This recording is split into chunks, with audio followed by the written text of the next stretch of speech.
Hi, hello everyone. Welcome back to one more log. Morning ನನಗಿಂತ ಮುಂಚೆ ನನ್ನ ಮಗನೇ ಎದ್ದಿದ್ದಾನೆ. ಎದ್ದು ಅವನಿಗೆ ಫಸ್ಟು ಗುಡ್ ಮಾರ್ನಿಂಗ್ ಹೇಳಿ ಡೇನ ಸ್ಟಾರ್ಟ್ ಮಾಡ್ತಾ ಇದ್ದೀನಿ ಇವತ್ತು. ದೊಡ್ಡವನು ಇನ್ನೂ ಮಲ್ಕೊಂಡಿದ್ದಾನೆ, ಅವನಿಗಿನ್ನೂ ಎಚ್ಚರಿಕೆನೇ ಆಗಿಲ್ಲ. ಪಾಪ ಅವ್ನು 7 o'clock ಮೇಲೆ ಎಚ್ಚರಿಕೆ ಯಾವತ್ತೂ ಆಗಲ್ಲ. ಇದು ನೋಡಿ ನಮ್ದು ಇನ್ನೊಂದು ಗಾಡಿ ಐಚರ್ ಅಂತೇಳಿ, ಇದು ಕೂಡ ಗೂಡ್ಸ್ ಕ್ಯಾರಿಯರೇ. ಇದು ಕೂಡ ಲೋಡು ಚೆನ್ನೈ, ಮುಂಬೈ ಈ ಕಡೆ ಎಲ್ಲ ಹೊಡೆಯುತ್ತೆ. ಇದು ನಮ್ಮ 2ನೇ ಗಾಡಿ. ಇದು ಕೂಡ ನಮ್ಮ ಮನೆಯ ಮಹಾಲಕ್ಷ್ಮಿ, ನಮ್ಮ ಮನೆ ಅನ್ನಪೂರ್ಣೇಶ್ವರಿ ಅಂತಲೇ ಹೇಳ್ಬೋದು. ಇವತ್ತು ನಾವೆಲ್ಲ ನೆಮ್ಮದಿಯ ಜೀವನದ ಕಾರಣಕರ್ತರು ಇವರೆಲ್ಲ. ಇದು ನೋಡಿ, ಇದು ಬಟ್ಟೆನ ಒಗ್ದಾಕಿದ್ದೆಲ್ಲ ಪಾಪುದು ಬಟ್ಟೆ ಒಗ್ದಾಕಿದೆ. ಬಟ್ಟೆಗಳು ಒಣಗಿರಲಿಲ್ಲ. ಬಟ್ ನೈಟು ಬಟ್ಟೆಗಳನ್ನ ಪಾಪುಗಳನ್ನ ಆಚೆ ಬಿಡಬಾರ್ದು. ಹಕ್ಕಿಗಳೆಲ್ಲ ಹಾರಾಡುತ್ತೆ. ಮಕ್ಕಳಿಗೆ ಹಕ್ಕಿಗಳು ಹಾರಾಡಿದ ಮೇಲೆ ಬಟ್ಟೆಗಳನ್ನ ಹಾಕ್ಬಾರ್ದು ಅಂತ ನಮ್ಮ ಕಡೆ ಹಳ್ಳಿ ಕಡೆ ಎಲ್ಲ ಹೇಳ್ತಾರೆ. ಹಂಗಾಗಿ ಬೆಳಗ್ಗೆ ಸಂಜೆ ಹೊತ್ತು ಬಟ್ಟೆನ ಬೇಗನೆ ಎತ್ಬಿಡ್ತೀನಿ. 6 o'clock ಎಲ್ಲ ಬಟ್ಟೆ ಎತ್ತಿಟ್ಟಿದ್ದೆ. ಅದೇ ಬಟ್ಟೆಗಳನ್ನ ಮತ್ತೆ ಒಣಗಾಕ್ತಾ ಇದ್ದೆ. ಮತ್ತು ಹಾಗೆ ಸ್ವಲ್ಪ ಕಾಫಿ ಮಾಡಿಬಿಡೋಣ ಅಂತ ಹೇಳ್ಬಿಟ್ಟು ಕಾಫಿ ಮಾಡಿಕೊಂಡು ಫಸ್ಟು ಕಾಫಿನ ಕೊಟ್ಬಿಟ್ಟು ನಮ್ಮ ಹಸ್ಬೆಂಡ್ಗೆ ಮತ್ತು ನಮ್ಮ ಅಜ್ಜಿ ಇದ್ದಾರೆ, ನಮ್ಮ ಅಜ್ಜಿಗೆ ಮತ್ತು ನನ್ನ ತಮ್ಮ ಬಂದ. ಟಾರ್ಪಲ್ ಕಟ್ಟಬೇಕಾಗಿತ್ತು. ಟಾರ್ಪಲ್ ಮತ್ತೆ ಕಿತ್ತೋಗಿತ್ತು. ಅದಕ್ಕೆ ಅವನಿಗೆ ಕಾಫಿ ಮಾಡಿಕೊಡೋಣ ಅಂತೇಳ್ಬಿಟ್ಟು. ಅವನು ಕಾಫಿ ರಾಜ. ಅವನಿಗೆ ಕಾಫಿ ಕೊಟ್ಟರೆ ಕೆಲಸ ಮಾಡಿಕೊಡೋದು, ಇಲ್ಲಾಂದರೆ ಎಲ್ಪೆಲ್ಲ ಏನೂ ಮಾಡಲ್ಲ ಅವನು. ಅದಕ್ಕೆ ಸ್ವಲ್ಪ ಕಾಫಿ ಕೊಟ್ಬಿಟ್ಟು ಎಲ್ರಿಗೂ ಟಿಫನ್ ಮಾಡ್ಕೊಂಬಿಡೋಣ ಅಂತ ಅಂದ್ಕೊಂಡಿದ್ದೆ. ತುಂಬ ಗಾಳಿ ಬಂದು ಟಾರ್ಪಲೆಲ್ಲ ಕಿತ್ತೋಗಿತ್ತು. ಅದಕ್ಕೆ ಪಾಪ ಮತ್ತೆ ನನ್ನ ತಮ್ಮನೂ ನಮ್ಮ ಹಸ್ಬೆಂಡು ಸೇರಿ ಟಾರ್ಪಲ್ ಕಟ್ತಾಯಿದ್ದಾರೆ. ಏನು ತಿಂಡಿ ಮಾಡೋದು ಅಂತ ನಮ್ಮ ಮನೆಯವ್ರನ್ನ ಕೇಳ್ತೇನೆ ಇದ್ದೆ. ಏನು ನನ್ನನ್ನೇ ಡೈಲಿ ಕೇಳ್ತೀಯಾ ಅಂತ ಹೇಳ್ಬಿಟ್ಟು ಇದು ಮಾಡ್ತಿದ್ರು. ಆಮೇಲೆ ಲಾಸ್ಟಿಗೆ ಅವರೇ ಒಂದು ಐಡಿಯಾ ಕೊಟ್ಟರು. ಸಿಂಪಲಾಗಿ ಆಲ್ರೆಡಿ ಟೈಮ್ ಆಗಿಬಿಟ್ಟಿದೆ, ಸಿಂಪಲಾಗಿ ಕ್ವಿಕ್ಕಾಗಿ ಅವಲಕ್ಕಿ ಮಾಡ್ಕೊಂಬಿಡು, ನಿನಗೂ ಈಸಿ ಆಗುತ್ತೆ. ಮತ್ತೆ ಅವ್ನು ಎದ್ದೇಳ್ತಾನೆ, ಮತ್ತೆ ಅವ್ನು ಈಗಿನ್ನೂ ಮಲಗಿಸಿದ್ಯಾ ಮತ್ತೆ ಎದ್ದೇಳ್ತಾನೆ ಅಂತ ಹೇಳಿದ್ರು. ಬಟ್ ನಮ್ಮ ಮನೆಯವರು ಮಿಸ್ ಮಾಡ್ಕೊಂಬಿಟ್ಟಿದ್ರು. ಅವ್ನು ಮಲ್ಕೊಂಡಿದ್ದಾನೆ ಅಂತ ತಿಳ್ಕೊಂಡಿದ್ದಾರೆ ಟಾರ್ಪಲ್ ಕಟ್ಟೋ ಬಿಸಿಲಿ. ಬಟ್ ಅವ್ನು ಮಲಗಿರಲಿಲ್ಲ, ಎದ್ದೇ ಇದ್ದ. ಸುತ್ತ ಮಂಚದ ಹತ್ರ ಸುತ್ತ ದಿಂಬ್ಗಳನ್ನ ಇಟ್ಬಿಟ್ಟು ಬಂದಿದ್ದೆ. ನೋಡಿ ಅವಲಕ್ಕಿನ ಆಯಿತು, ರೆಡಿ ಆಯಿತು. ಪಾಪನ ಸ್ಕೂಲಿಗೆ ಅವನಿಗೆ ಅವಲಕ್ಕಿ ಅಂದರೆ ಇರಿಟೇಟ್. ಅವನಿಗೆ ನಾನು ಹೇಳಿದ್ನಲ್ಲ, ರೈಸ್ ಐಟಮ್ಸು, ಅವಲಕ್ಕಿ, ಉಪ್ಪಿಟ್ಟು ಇಂಥದ್ದೆಲ್ಲ ಇಷ್ಟ ಆಗಲ್ಲ. ಡೈಲಿ 3 ಹೊತ್ತು ಚಪಾತಿ ಕೊಟ್ಟರು ತಿಂತಾನೆ. ಆದರೂ ಏನು ಮಾಡೋಕ್ಕಾಗಲ್ಲ, ನಮ್ಮ ಕೆಲಸಕ್ಕೆ ಅನುಗುಣವಾಗಿ ಅವತ್ತಿನ ಡೇ ಕಷ್ಟ ಆಗ್ತಿತ್ತು ಅಂತ ಹೇಳ್ಬಿಟ್ಟು ಅವಲಕ್ಕಿನೇ ಮಾಡ್ಕೊಂಬಿಟ್ಟೆ.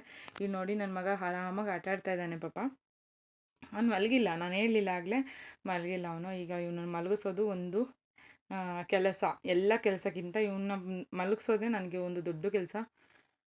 ಅಷ್ಟೊತ್ತಲ್ಲಿ ನನ್ನ ಮಗನ ವ್ಯಾನ್ ಬಂದಿತ್ತು. ನೋಡಿ ಮಳೆ ಬರ್ತಿರೋದ್ರಿಂದ ಪಾಪ ಮಕ್ಕಳಿಗೆ ಎಷ್ಟು ಕಷ್ಟ ಆಗ್ತಿದೆ ಗೊತ್ತಾ, ಸಿಕ್ಕಾಬಿಟ್ಟೆ ಕಷ್ಟ ಆಗ್ತಿದೆ. ಇದು ಅಪ್ಪ ನನಗೆ ಸೊಪ್ಪು ತೊಗೊಂಬಂದು ಕೊಟ್ಟಿದ್ರು. ಆಲ್ಮೋಸ್ಟ್ ನನಗೆಲ್ಲ ನಮ್ಮ ಅಪ್ಪನೇ ತಂದುಕೊಡೋದು. ಈ ಸೊಪ್ಪು, ಈ ತರಕಾರಿಗಳು ಇಂಥವೆಲ್ಲ ತಂದುಕೊಟ್ಬಿಡ್ತಾರೆ ಪಾಪ. ಮೆಟನು ಕೂಡ ಮೊನ್ನೆ ತಂದುಕೊಟ್ಟಿದ್ರು. ಅದೇ ರೀತಿ ಸೊಪ್ಪು ತಂದುಕೊಟ್ಟಿದ್ದಾರೆ. ಇದು ಬಂದುಬಿಟ್ಟು ನಮ್ಮ ಇದರಲ್ಲಿ ಟೊಮೆಟೊದಲ್ಲಿ ಬಿಟ್ಟಿದ್ದ ಸೊಪ್ಪು ಅಂತ ಹೇಳ್ಬಿಟ್ಟು ಕಿತ್ಕೊಂಡ್ಬಂದಿದ್ರು. ಆಲ್ಮೋಸ್ಟು ಬಾಣಂತಿಯರು ಹೊಲದ ಸೊಪ್ಪು ತಿನ್ನಬಾರ್ದಂತಾರೆ. ನಾನು ತುಂಬ 5 ಮಂತ್ಸ್ ರನ್ನಿಂಗ್ ಇದೆಯಲ್ಲ, ಒಂದ್ಸಲ ಟ್ರೈ ಮಾಡೋಣ ಅಂತೇಳಿ ಮಶ್ರೂಪ್ ತಿನ್ನಂಗೆ ಆಗ್ಬಿಟ್ಟಿತ್ತು. ಮಾರ್ಕೆಟಿಗೆ ಹೋಗೋ ಟೈಮಲ್ಲಿ ಮಾರ್ನಿಂಗ್ 5 o'clock, 4:30, 3 o'clockಯಿಂದನೇ ಸ್ಟಾರ್ಟ್ ಆಗುತ್ತೆ ಮಾರ್ಕೆಟು ನಮ್ಮೂರಲ್ಲಿ. ಆ ಮಾರ್ಕೆಟ್ ಸ್ಟಾರ್ಟ್ ಆಗಿದ್ದರಿಂದ ಮಾರ್ಕೆಟಿಗೆ ಬೆಳಗ್ಗೆ ಹೊತ್ತು ಇವ್ರು ಲೇಟಾಗಿ ಹೋಗೋದ್ರೊಳಗಡೆ ಸೊಪ್ಪೆಲ್ಲ ಖಾಲಿ ಆಗಿಬಿಡ್ತಿತ್ತು. ಹಂಗಾಗಿ ಸರಿ ಅಂತ ಹೇಳ್ಬಿಟ್ಟು ಹೊಲದಲ್ಲೇ ಸೊಪ್ಪು ತಂದುಕೊಟ್ಟಿದ್ರು. ಇವತ್ತು ಒಂದಿನ ಟ್ರೈ ಮಾಡೋಣ, ನೋಡೋಣ ಒಂದ್ಸರಿ ತಿಂದು ಅಂತ ಹೇಳ್ಬಿಟ್ಟು ಇವತ್ತು ಮಶ್ರೂಪ್ ಮಾಡ್ಕೊಳ್ಳೋಣ ಅಂತ ಸೊಪ್ಪೆಲ್ಲ ಕ್ಲೀನ್ ಮಾಡಿ ಇಟ್ಕೊಂಡೆ. ಮತ್ತೆ ಇವನ್ನ ಮಲಗಿಸಿದ್ನಲ್ವಾ ಅಂತ ಹೇಳ್ಬಿಟ್ಟು ಚೆಕ್ ಮಾಡೋಣ ಅಂತ ಬಂದೆ. ನೋಡಿ ನಾನು ಮಶ್ರೂಪ್ಗೆ ಅವರೆಬೇಳೆ ಮತ್ತು ಅವರೆಬೇಳೆ, ಹೆಸರುಬೇಳೆ ಮತ್ತು ತೊಗರಿಬೇಳೆ ಮೂರೂ ಮಿಕ್ಸಲ್ಲಿ, ಇವು 3 ಸೇರಿದ್ರೆ ಒಂದು ಲೋಟದಲ್ಲಿ 1 ಲೋಟ ಆಗೋಷ್ಟು ಅಳತೆ ಮೇಲೆ ಹಾಕಿ ಮಾಡ್ತಿದ್ದೀನಿ. ತುಂಬ ಜಾಸ್ತಿ ಮಾಡ್ಕೊಳ್ಳಲ್ಲ ಸಾಂಬಾರನ್ನೆಲ್ಲ, ಸ್ವಲ್ಪ ಸ್ವಲ್ಪ ಕ್ವಾಂಟಿಟಿನೇ ಮಾಡ್ಕೊತೀನಿ. ಏಕೆಂದರೆ ತಂಗ್ಳು ಸಾಂಬಾರೆಲ್ಲ ತಿನ್ನಬಾರ್ದಲ್ವ. ಪಾಪಕ್ಕೆ ಫೀಡ್ ಮಾಡಿಸೋದ್ರಿಂದ ಪಾಪಗೆ ಹೊಟ್ಟೆ ನೋವು ಬರುತ್ತೆ. ತಂಗ್ಳು ಹೊಟ್ಟೆ ನೋವು ಅಂತಾರೆ, ಮಕ್ಕಳಿಗೆ ತಂಗ್ಳು ಹೊಟ್ಟೆ ನೋವು ಬರುತ್ತೆ. ನಾವು ತಂಗ್ಳು ಎಲ್ಲ ತಿನ್ನೋದ್ರಿಂದ ರಿಪೀಟ್ ಬೇಯಿಸಿ ಕುದಿಸಿ ತಿನ್ನೋದ್ರಿಂದ ಮಕ್ಕಳಿಗೆ ಡೈಜೆಷನ್ ಪ್ರಾಬ್ಲಮ್ ಆಗುತ್ತೆ. ಸೊ ಅದಕ್ಕೆ ಸ್ವಲ್ಪನೇ ಮಾಡ್ಕೊಳ್ಳೋಣ ಅಂತೇಳ್ಬಿಟ್ಟು ಈ 3 ಬೇಳೆ ಸೇರಿ, ತೊಗರಿಬೇಳೆ, ಅವರೆಬೇಳೆ, ಹೆಸರುಬೇಳೆ ಸೇರಿ 3 ಬೇಳೆ ಸೇರಿ 1 ಲೋಟ ಆಗೋಷ್ಟು, 1 ಕಪ್ ಆಗೋಷ್ಟು ನಾನು ನೆನೆಸ್ಕೊಂಡು ಇಟ್ಕೊಂಡಿದ್ದೀನಿ. ನೆನೆಸ್ಕೊಂಡ ಯಾವುದೇ ಸಾಂಬಾರನ್ನ ಆಗಲಿ ಬೇಯಿಸ್ಬಿಟ್ಟು ಬೇಳೆಕಾಳುಗಳನ್ನ ಬೇಯಿಸಿ ನಾವು ನೆನೆಸಿ ಬೇಯಿಸ್ಕೊಳ್ಳೋದ್ರಿಂದ ಗ್ಯಾಸ್ಟ್ರಿಕ್ ಪ್ರಾಬ್ಲಮ್ ಬರಲ್ಲ. ಇಲ್ಲಿ ನೋಡಿ ಬೆಳ್ಳುಳ್ಳಿಗೆ ನಾನು ನೀರು ಹಾಕಿ ಇಡ್ತಾಯಿದ್ದೀನಿ. ಯಾಕೆ ಅಂದರೆ ಬೆಳ್ಳುಳ್ಳಿ ಸ್ವಲ್ಪ ಹೊತ್ತು ನೆಂದ ಮೇಲೆ ಅದನ್ನ ಹಿಂಗೆ ಪ್ರೆಸ್ ಮಾಡಿದ್ರೆ ಸಾಕು, ಅದೇ ಓಪನ್ ಆಗಿಬಿಡುತ್ತೆ. ಸೊ ಅದಕ್ಕೋಸ್ಕರ ನಾನು ಬೆಳ್ಳುಳ್ಳಿ ಸಿಪ್ಪೆನ ನೆನೆಸ್ಕೊಂಡಿದ್ದೀನಿ. ನೋಡಿ ಈಗ ತೋರಿಸ್ತಾ ಇದ್ದೀನಿ, ನೆನೆಸಿಟ್ಟಿದ್ದೆ ಆಗಲೇ, ಈಗ ತೋರಿಸ್ತಾ ಇದ್ದೀನಿ ನೋಡಿ. ಈ ಥರ ಹಿಂಗೆ ಸ್ವಿಸ್ ಮಾಡಿದ ತಕ್ಷಣ ಅದೇ ಓಪನ್ ಆಗಿಬಿಡುತ್ತೆ. ಸರಿ ಕುಕ್ಕರ್ಗೆ ಅಂತೇಳ್ಬಿಟ್ಟು ಮಶ್ರೂಪ್ ಮಾಡ್ಕೊಂಡ್ಬಿಡೋಣ ಅಂತೇಳ್ಬಿಟ್ಟು ಬೇಳೆನ, ಹೆಸರುಬೇಳೆ, ತೊಗರಿಬೇಳೆ, ಅವರೆಬೇಳೆನ ನೆನೆಸಿಟ್ಕೊಂಡಿದ್ದೆ. ಅದನ್ನು ವಾಶ್ ಮಾಡಿಬಿಟ್ಟು ಆ ಬೇಳೆನ ನೆನೆಸೋಕ್ಕಿಂತ ಮುಂಚೆನೇ 3 ಸಲ ವಾಶ್ ಮಾಡಿ ನೆನೆಸಿಟ್ಕೊಂಡಿದ್ದೆ. ಅದಕ್ಕೋಸ್ಕರ ಮತ್ತೆ ಆ ಬೇಳೆನ ಕುಕ್ಕರ್ಗೆ ಹಾಕ್ತಾಯಿದ್ದೀನಿ. ಡೈರೆಕ್ಟಾಗಿ ನಾನು ಯಾವುದೇ ಥರ ಆಯಿಲೆಲ್ಲ ಯೂಸ್ ಮಾಡ್ಕೊಂಡಿಲ್ಲ. ಡೈರೆಕ್ಟಾಗಿ ಬೇಳೆನ ಹಾಕ್ತಾಯಿದ್ದೀನಿ. ಬೇಳೆ ಹಾಕಿದ ತಕ್ಷಣ ಟೊಮೆಟೊ, ಹಸಿಮೆಣ್ಸಿನ್ಕಾಯಿ, ಈರುಳ್ಳಿ, ಬೆಳ್ಳುಳ್ಳಿ ಇದಿಷ್ಟನ್ನು ಹಾಕ್ತಾಯಿದ್ದೀನಿ. ಸೊಪ್ಪಿಗೆ ನಾವು ಎಷ್ಟು ಜನ ಇರ್ತೀವೋ ಅದ್ರ ಮೇಲೆ ಕ್ವಾಂಟಿಟಿ. ಆಲ್ಮೋಸ್ಟ್ ನಾನು ಹುಣ್ಸೆಹಣ್ಣನ್ನ ಬಳಸೋದಿಲ್ಲ ಮಶ್ರೂಪ್ಪಿಗೆ. ಅದಕ್ಕೆ ಟೊಮೊಟೊನ ಸ್ವಲ್ಪ ಜಾಸ್ತಿನೇ ಹಾಕ್ಕೊಂಡಿರ್ತೀನಿ. ನನಗೆ ಮಶ್ರೂಪ್ಪಿಗೆ ಟೊಮೊಟೊ ಹಣ್ಣು ಜಾಸ್ತಿ ಹಾಕಿದ್ರೇ ಟೇಸ್ಟು. ಹಂಗಾಗಿ ಅದರಲ್ಲೂ ನೀವು ಅಬ್ಸರ್ವ್ ಮಾಡಿ ನೋಡಿ, ಅವರೇ ಬೇಳೆ ಹಾಕಿ ಮಶ್ರೂಪ್ ಮಾಡಿದ್ರೆ ಸಿಕ್ಕಾಪಟ್ಟೆ ಟೇಸ್ಟ್ ಕೊಡುತ್ತೆ. ಆ ಟೇಸ್ಟ್ ಲೆವೆಲ್ಲೇ ಬೇರೆ, ತುಂಬ ಚೆನ್ನಾಗಿರುತ್ತೆ ಮಶ್ರೂಪ್ಗೆ. ಅದಾದಮೇಲೆ ಸ್ವಲ್ಪ ಸೊಪ್ಪನ್ನ ತೊಳೆದಿಟ್ಕೊಂಡಿದ್ನಲ್ವ, ಸೊಪ್ಪನ್ನು ನಾವೆಲ್ಲೇ ಯಾವುದೇ ಸೊಪ್ಪಾಗಲಿ ಆಫ್ಟರ್ ಹಾಫ್ ಆನ್ ಅವರ್ ಆದರೂ ನಾವು ಸೊಪ್ಪನ್ನ ನೆನೆಸಿಟ್ಕೋಬೇಕು. ಸೊಪ್ಪನ್ನ ನೆನೆಸಿಟ್ಟು ಅಷ್ಟು ಅದರಲ್ಲಿ ಮಣ್ಣೆಲ್ಲ ಕ್ಲೀನಾಗಿ ಬಿಟ್ಕೊಳ್ಳುತ್ತೆ, ತಳೆದಲ್ಲೋಗಿ ಕೂತ್ಕೊಳ್ಳುತ್ತೆ. ಆಮೇಲೆ ನಾವು ವಾಶ್ ಮಾಡ್ಕೊಂಡಾಗ ಕ್ಲೀನಾಗಿ ಈಸಿಯಾಗಿ ವಾಶ್ ಮಾಡ್ಕೋಬೋದು. ಸರಿ ಅಂತ ಬಿಟ್ಟು ಸೊಪ್ಪು ಹಾಕಿ ಸ್ವಲ್ಪ ಉಪ್ಪು, ಅರಿಶಿನ ಪುಡಿ ಹಾಕ್ಬಿಟ್ಟು ನಾನು ಕುಕ್ಕರ್ ಲಿಡ್ನ ಕ್ಲೋಸ್ ಮಾಡ್ಕೊಳ್ಳೋಣ ಅಂತೇಳಿ ಕುಕ್ಕರ್ ಲಿಡ್ನ ಕ್ಲೋಸ್ ಮಾಡ್ಕೊತಾ ಇದ್ದೀನಿ. ನೆಕ್ಸ್ಟ್ ಅದಾದಮೇಲೆ 3 ವಿಷಲ್ ಆರ್ 5 ವಿಷಲ್ ಹೊಡೆಸ್ಕೋಬೇಕು. ಫುಲ್ಲು ನಿಮಗೆ ಸೊಪ್ಪೆಲ್ಲ ಬಾಯಿಗೆ ಸಿಗಬಾರ್ದು ಅಂತ ಅಂದ್ಕೊಂಡ್ರೆ ನೀವು 3 to 5 ವಿಷಲ್ ಹೊಡೆಸ್ಕೊಳ್ಳಿ. ನಾನು 5 ವಿಷಲ್ ಹೊಡೆಸ್ತೀನಿ. ನನಗೆ ಫುಲ್ಲು ಇದು ನೋಡಿ, ಸಪ್ಪೆ ರಸನೂ ಮತ್ತು ಬಸ್ಕೊಂಡು ಮಶ್ರೂಪ್ನ ಮಸ್ಯ ಗುಂಡಿರುತ್ತಲ್ಲ, ಮಸ್ಯ ಗುಂಡಲ್ಲಿ ಸ್ಮ್ಯಾಶ್ ಮಾಡ್ಕೊಂಡಿದ್ದೀನಿ.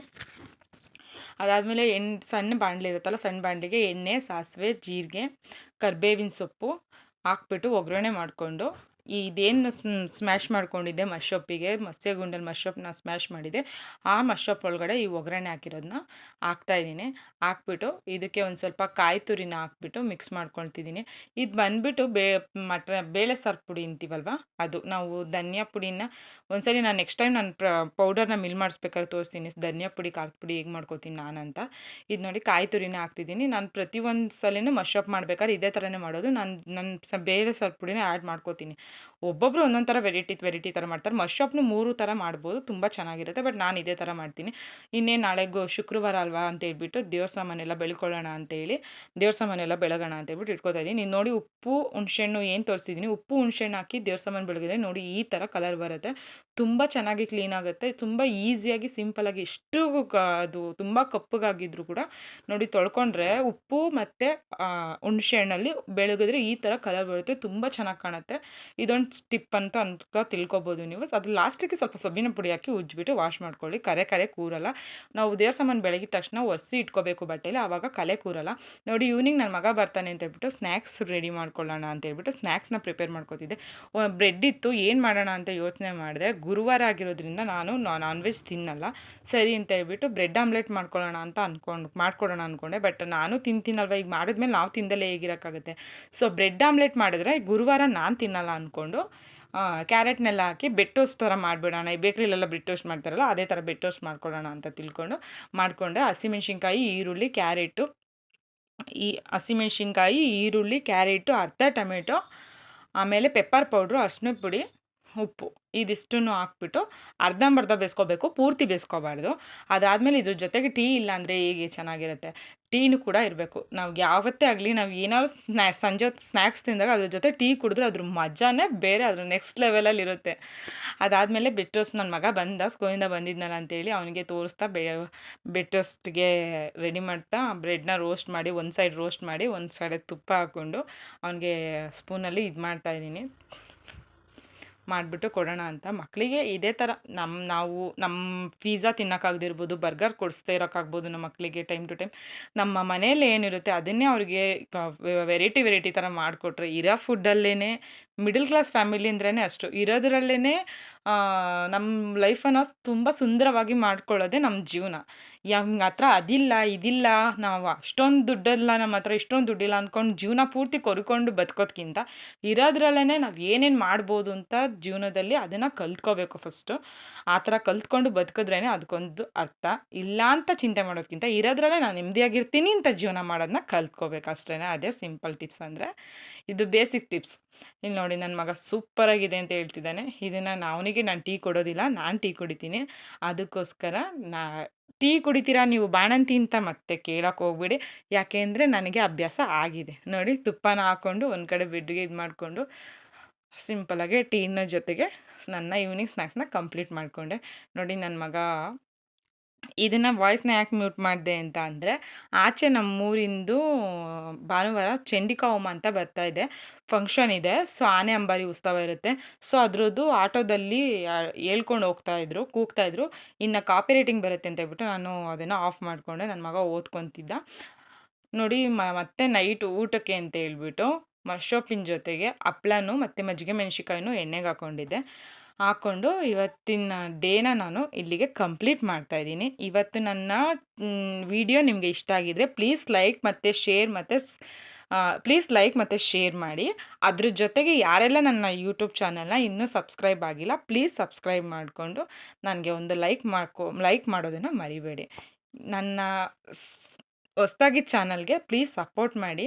ನಿಮ್ಮ ಸಪೋರ್ಟ್ ನನಗೆ ತುಂಬ ಮುಖ್ಯ. ನೋಡಿ ಈ ಥರ ವೆರೈಟಿಯಾಗಿ ಕಾಣಿಸ್ತಿದೆ ನನ್ನ ತಟ್ಟೆ. ತುಂಬ ಅಂದರೆ ತುಂಬ ಚೆನ್ನಾಗಿತ್ತು ಸಾಂಬಾರು, ನೆಕ್ಸ್ಟ್ ಲೆವೆಲ್ಗೆ ಇತ್ತು. ಈ ಥರ ಒಂದ್ಸರಿ ನಿಮ್ಗೆ ಇಷ್ಟ ಆದರೆ ಈ ಥರ ಒಂದ್ಸರಿ ನೀವು ಒಂದ್ಸಲ ಟ್ರೈ ಮಾಡಿ ನೋಡಿ. ನಾಳೆ ಮತ್ತೊಂದು ಲಾಗ್ ಜೊತೆ ನಿಮ್ಮ ಜೊತೆ ವಿಶೇಷವಾದ ಲಾಗ್ ಜೊತೆ ಬರ್ತೀನಿ.